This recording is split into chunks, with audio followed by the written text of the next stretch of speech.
দিবস বেদাত হারাম, ইসলামে নেই। পৃথিবীর সবথেকে দামি জায়গা মক্কা মদিনা। মদিনাতে আমি কিছুদিন আগে নবী দিবসের মাসে কাটিয়ে এসেছি। নবী দিবস 12 রবিউল আউয়াল বলে কি ওরা বুঝেই না। নবী দিবস তো দূরের কথা, বুঝেই না। আরে নবীর যেখানে জন্ম তারা নবী দিবস বুঝে না, আর এ হাজার হাজার কিলোমিটার দূরে এ দেখছি মাথায় ফেটি বেঁধে রাস্তাতে দেখছি জুলুস বার করেছে। হারাম, বেদাত, এটা চরম পর্যায়ের বেদাত। শুনুন, এমন কোন সন্তান জন্ম দেয়নি যে ঈদে মিলাদুন নবী হারাম কিংবা বেদাত এ দলিল দিতে পারে, কিন্তু ওরা শুধু ফেসবুক আর ইউটিউবে এসে বাজার গরম করতে পারে, দলিল দিতে পারে না।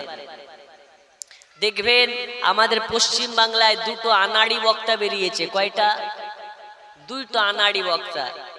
একটা হচ্ছে গোপাল ভাঁড়ের মতন শরীরের গঠন, বর্ধমানে বাড়ি, ওর নাম হচ্ছে ইয়াসিন।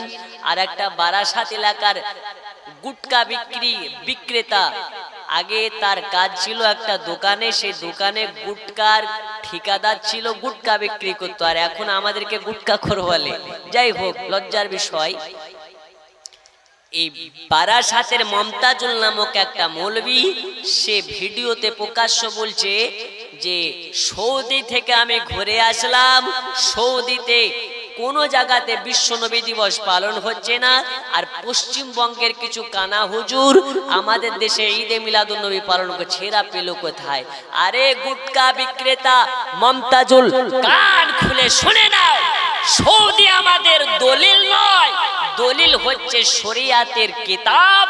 কিতাব যদি দলিল দেয়, সৌদি কি করলো না করলো আমাদের দেখে লাভ আছে? এই জোরে বলুন, আছে?